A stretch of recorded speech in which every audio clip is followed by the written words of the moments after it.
Hello, welcome to the Hat on Head News Cabin. It is a Saturday in the COVID times, April 5th, 2020. Hope everyone is able to not murder their family as we are in very close quarters. It's probably getting quite old. Yes, we've been able to hit the reset button, but living in close quarters with the same people and not being able to see our friends and family is definitely getting old. We're going to take a look at the coronavirus update with the numbers and then read a Politico article that talks about how the Chinese state-run media is changing the story of the origin of COVID-19 and blaming the U.S. The leadership in the U.S., President Trump is definitely blaming China as well. So this blame game is going on, and we're going to see how it plays out over the long term. I think that China is actually going to be the one that's most affected by this when it's all said and done, and the United States, whose economy purchases so many of the goods in China, and our purchases, our economic power really drives the Chinese economy. So if we, in a large kind of way, and even in a marginal way, go somewhere else, which we can do, this is really going to hurt the Chinese people at the end of the day.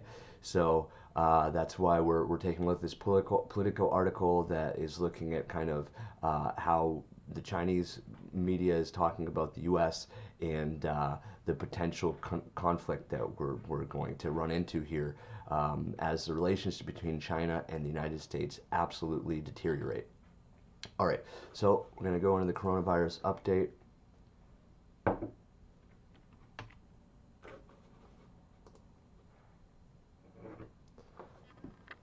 All right.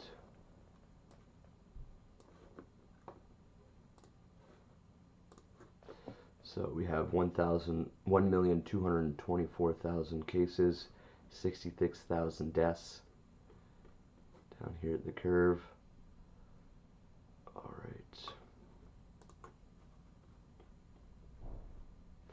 Now it has plateaued here, so this is, I would say, good news again on Saturday, April 5th, that yesterday there were 5,800 daily deaths, which is a plateau of the past 2 days. All right, let's take a look at the numbers by country.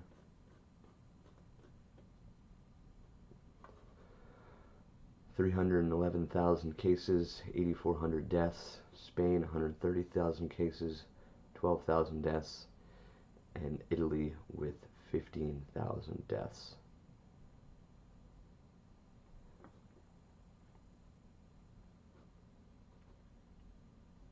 All right. Now we're going to take a look at this Politico article. So this reason why I brought this out, this is an opinion piece, but it really delves into how the history of COVID-19 is being rewritten by the Chinese state-run media, and how influential they are, how many people they reach, and how this pandemic is going to be talked about afterwards by the populations of both countries, and how the governments are going to try and basically always shift blame. I mean, whether, Trump definitely does not ever accept responsibility for anything, and certainly, this virus did originate in China, but the fact that he never accepts responsibility for anything also increases that reaction on the other side, in my opinion. All right, so we're going to get right into it with the article. How China's fake news media is rewriting the history of COVID-19 as the pandemic unfolds. This opinion article is being published by Politico as part of a content partnership with South China Morning Post. By now, the early history of COVID-19 is well known, if not clear in its details. The virus was first detected somewhere around Wuhan in Hubei province, then appears to have entered the Huanan seafood wholesale market, from where it infected many others. Doctors in Wuhan first noticed the novel coronavirus in December and began exchanging urgent warnings. The local government authorities set out to silence them. Some were detained and made to sign documents admitting wrongdoing. Meanwhile, Wuhan officials went about business as usual, which included a disastrous Lunar New Year banquet attended by about 40,000 families. Soon, many more thousands around Wuhan were infected, with hundreds dead or dying, including ophthalmologist Li Wanliang, who had been punished for trying to raise the alarm. Realizing it was the firing line not just for running the nation that had unleashed the deadly virus on the world, but also for ignoring, covering up, and denying its spread, China's Communist Party moved into damage control mode. This included suggesting it was the United States that was responsible for the virus. Chinese state media regularly tweeted propaganda and what many describe as fake news. Global Times has 1.7 million followers on Twitter. Chinese Xinhua News, 12.6 million. People's Daily, 7.1 million. China Daily, 4.3 million. And China Global Television Network, 14 million. So this shows you that this Chinese state-run media is very influential. Zhao Lijian, spokesman and deputy director general of the Ministry of Foreign Affairs Information Department, had 287,000 followers when he tweeted a link to a conspiracy website alleging the U.S. was responsible for the virus. Ministry spokesman Hua Chengqing had 146,000 followers. The ministry's spokesperson account used by Gang Shuang had 61,000, and Hu Qian, editor-in-chief of Global Times, had 175,000. With the outbreak in an epidemic, one of the first jobs of scientists and doctors, even while they fight to save lives, is to identify its source. This is critical in the search for medicines to combat a virus and a vaccine to prevent its spread. On January 24, an article written jointly by 29 Chinese medical doctors and scientists was published in The Lancet, one of the world's leading medical journals. The authors shared their findings from a study of patients who were suspected of having been infected with COVID and CoV and had been admitted to Wuhan Hospital. The report said that by January 2, 41 of them had been laboratory confirmed as infected with the virus, which causes COVID-19, and 2/3 of those infected had been exposed to the Huanan market.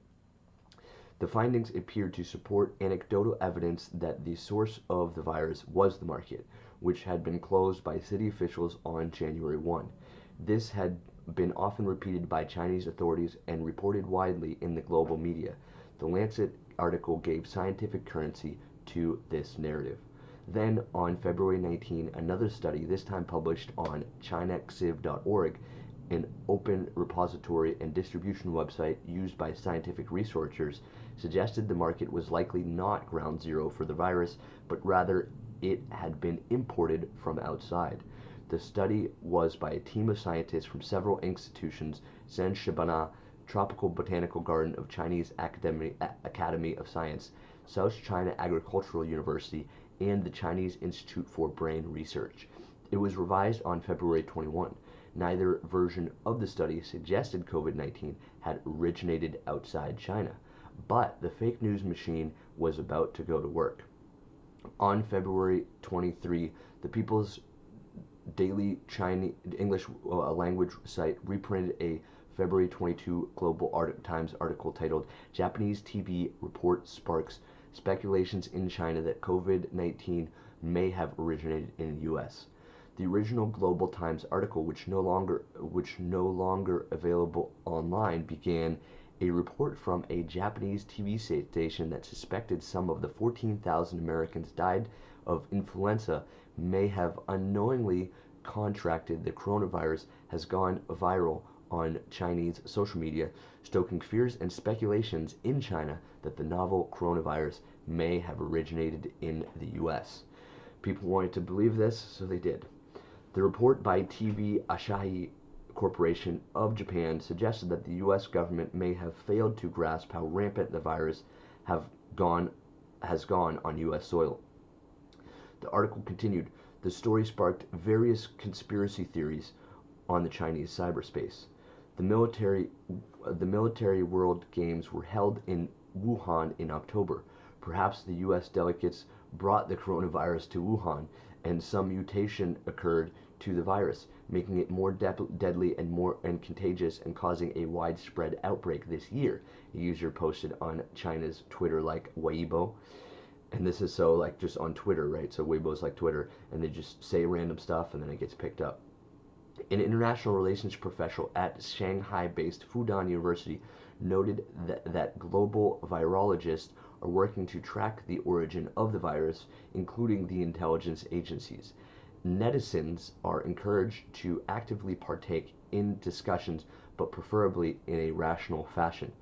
The original Global Times article appears to have been replaced with one about the U.S. Centers for Disease Control and Prevention's denial of the TV Asahi report.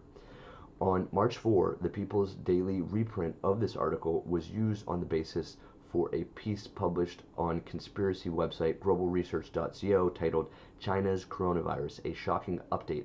Did the virus originate in the U.S.? It was the first of two articles on the website that would lead to Zhao's tweet 9 days later suggesting the U.S. Army had brought the virus to Wuhan.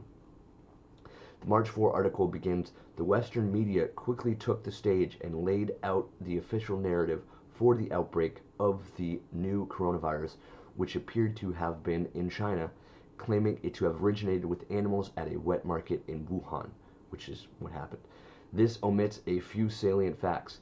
That China's state-controlled media has also laid out the official narrative, that reporters had received that narrative from the Chinese government, and that in the early days of the outbreak, the majority of evidence, including the Lancet article by 29 Chinese doctors, pointed to the Wuhan market. The Global Research article continues, in fact, the origin was for a long time unknown, but it appears likely now, according to Chinese and Japanese reports, that the virus originated elsewhere from multiple locations, but began to spread widely only after being introduced to the market. More to the point, it appears that the virus did not originate in China, and according to reports in Japanese and other media, may have originated in the US. The article then presents a subheading that inflates may have originated in the US to Chinese researchers conclude the virus originated outside of China. Underneath, it quotes two reports, a February 22 article in Global Times and a February 23 article in CGTN, both about China XIV study, which did not suggest the virus originated outside China. But Global Research wanted readers to draw the conclusion that it did, and so it created some dots to be connected. Chinese medical authorities and intelligence agencies then connected a rapid and wide-ranging research for the origin of the virus, collecting nearly 100 samples of the genome from 12 different countries and 4 continents, identifying all the varieties and mutations. During the research, they determined the virus outbreak had begun much earlier, probably in November, shortly after the Wuhan military games. Then they came to the same independent conclusion as the Japanese researchers, that the virus did not begin in China but was introduced there from outside. That was not the conclusion of the scientists who posted their research on China XIV. Next, citing a February 27 story on Xinhuanat, Global Research invokes a Chinese national hero, Song Nansen, who led the fight to contain severe acute respiratory syndrome in 2003.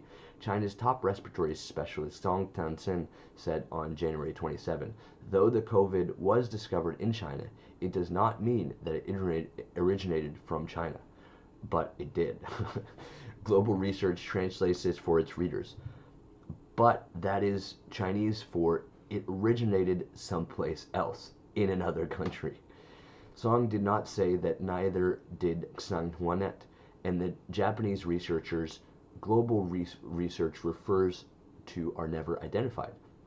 The only reference to a Japanese source in February of 2020, the Japanese Asahi news report, claimed the coronavirus originated in the US, not in China. Global Research offers no link to Asahi, only a link to the February 23 People's Daily article, which also has no Asahi link, but was a reprint of the Global Times story, which appears to have been revised on February 22, and you guessed it, it provides no Asahi link. An online search for Asahi News coronavirus originated in the US from February 1 to 29 reveals no link to any such Asahi article. Neither does a search of the Asahi News website, which returns 688 articles containing the word coronavirus through March 4, but not this one. Global Research also cites the Fudan University quote in Global Times, stated that global virologists, including the intelligence agencies, were tracking the origin of the virus. Also of interest, the Chinese government did not shut the door on this. The news report stated netizens are encouraged to actively partake in discussions, but preferably in a rational fashion. In China, that is meaningful. If the report were rubbish, the government would clearly state that and tell people to not spread false rumors. The final piece of evidence in Global Research's March 4 article is headed Taiwan virologists suggest that coronavirus originated in the US, and included an embedded video of a Taiwan television show identified as This Is Not News, and a screenshot of a man with a pointer giving a colorful lecture about the origins of the virus. The man in the video is a top virologist and pharmacologist who performed a long and detailed search for the source of the virus, claims the article. Except the man in the video, whom the report does not name, is not a virologist at all. He is a politician from the pro-Beijing New Party and a member of the Taipei City Council, who, before entering politics full-time in 2002, was a pharmacology professor. The clip opens with an introduction from a man in a crew cut who talks about China and Russia and Georgian defectors carrying American biowarfare secrets and mosquitoes and bats developed by the US for diabolical purposes.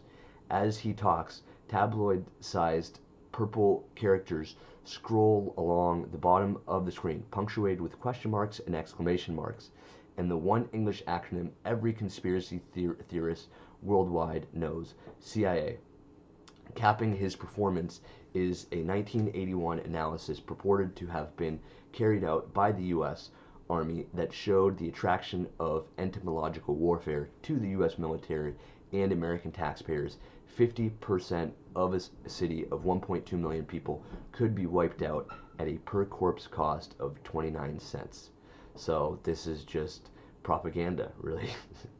Up next, the man in the video notes that while the man with the crew cut had been talking in terms of Cold War style geopolitics, where everybody fears and loathes everybody else, he is there solely to discuss science.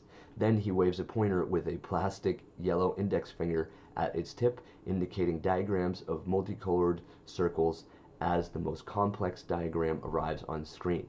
He reassures the show's hostess, the next slide will make it very clear. Such was Global Research Taiwan expert evidence. Undaunted, the article continues, the Taiwanese doctor then stated the virus outbreak began earlier than assumed, saying we must look to September of 2009. He stated the case in September of 2019, where some Japanese traveler traveled to Hawaii and returned home infected. People who had never been to China. This was 2 months prior to the infections in China and just after the CDC suddenly totally shut down the Fort Detrick bioweapons lab, claiming the facility was insufficient to prevent loss of pathogens. The introduction of the U.S. Army Fort Detrick's bioweapons lab is a solid piece of conspiracy theory craftsmanship. The man in the video had not mentioned Fort Detrick's global research, what global research did, in an apparent attempt to tie the Taiwanese virologist Japanese travelers who visited Hawaii in September to a U.S. Army bioweapons lab, which has nothing to do with it. The Fort Detrick's facility had not been suddenly and totally shut down. It ceased research in mid-July and not in September.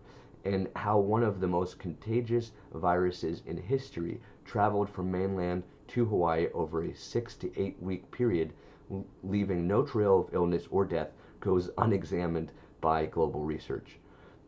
For good measure, the article closes by listing 6 outbreaks in 2018, 2019, and 2019 of pandemics that sickened and killed people, chickens, and pigs in China.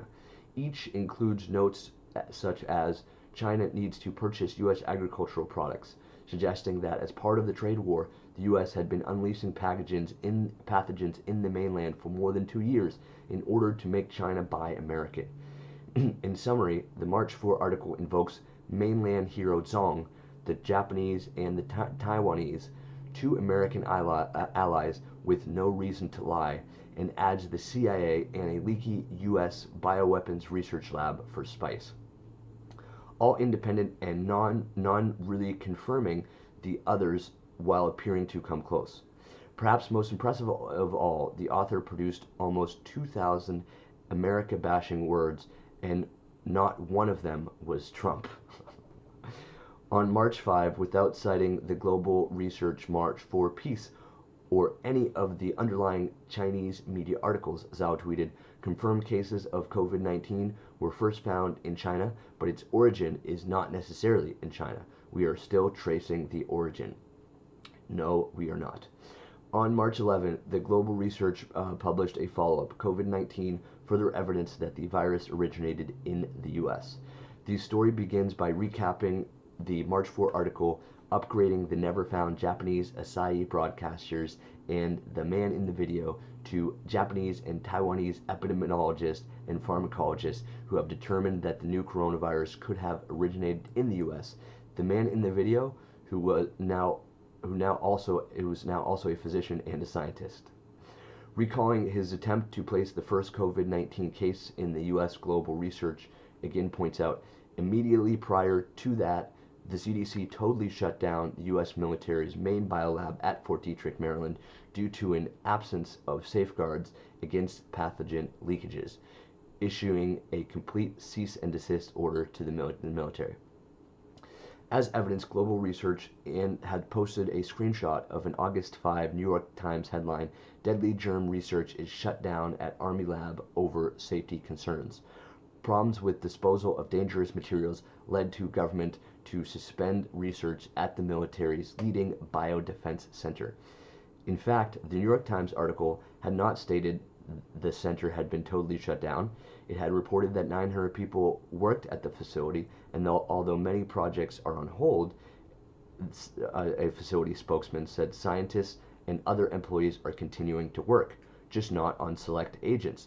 Both the New York Times and a local newspaper that first reported the cessation of the research noted that no passengers had escaped the facility.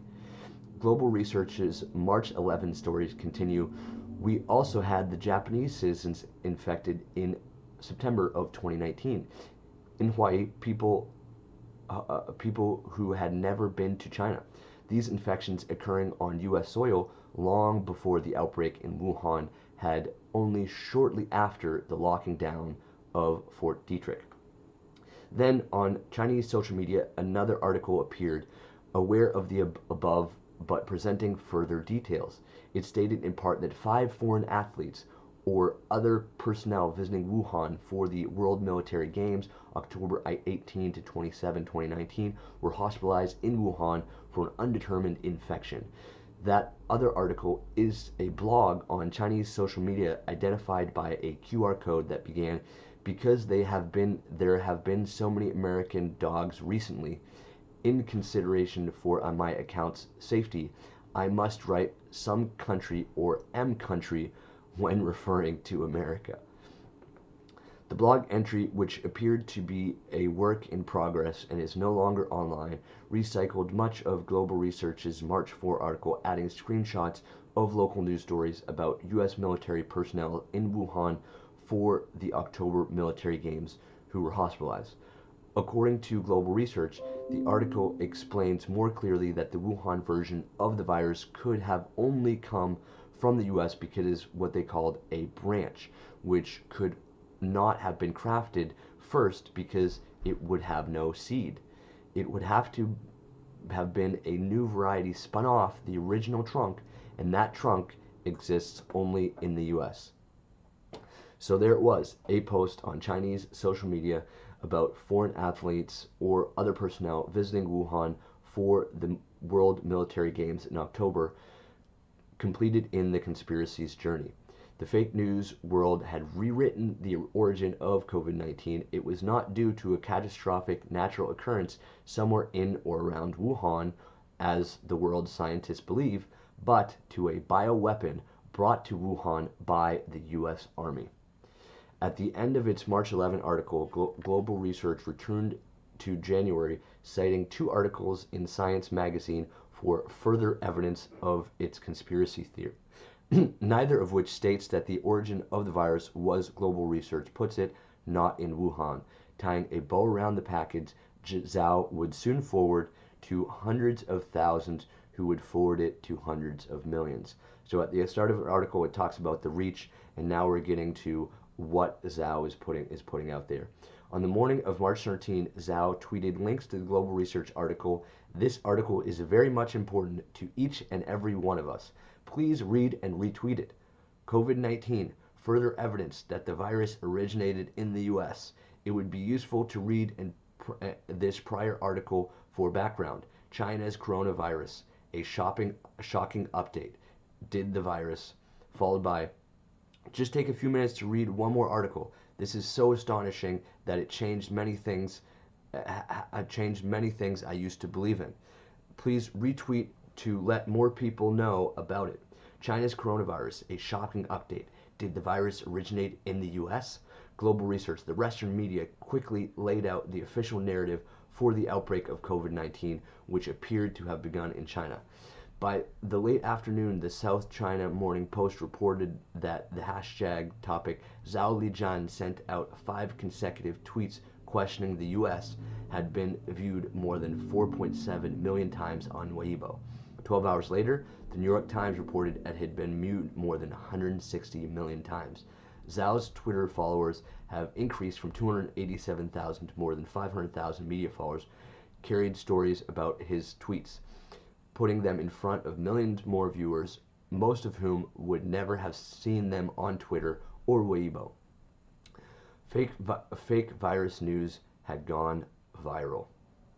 In October, the Senate Select Committee on Intelligence noted in the first line of its report on Russia's use of social media to meddle in the 2016 presidential election that information warfare is designed to spread disinformation and societal division.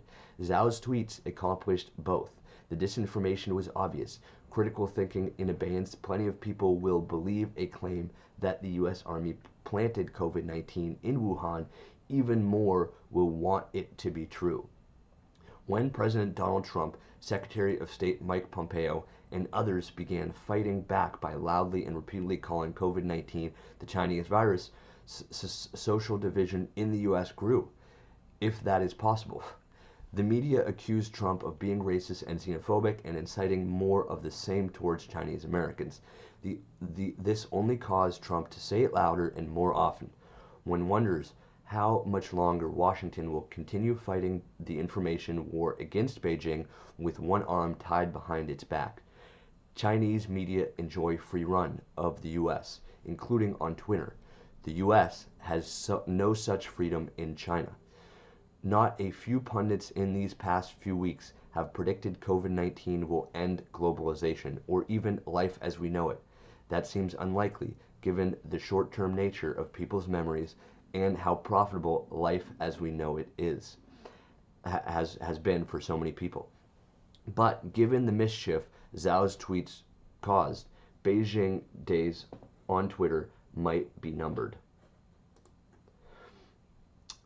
Alright guys, that is certainly a very interesting article that shows how fake news is created. People taking uncertainty and making it into truth, and there's a process by which one article is taken and you're citing people who it looks like have motivation to be truthful, and these different ways that fake news is created, and that this is going to be the upcoming problems between the China and the US are certainly going to be affected by the mud throwing back and forth and by the blame game about the origins of the coronavirus. And the origins of the coronavirus are in Wuhan at this seafood market that was mentioned in the article.